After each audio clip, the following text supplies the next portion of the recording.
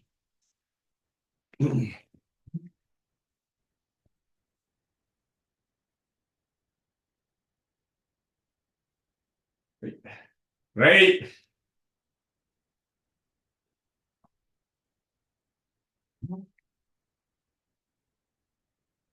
Hey. どうもありがとうございました。ありがとうございました。Thank you.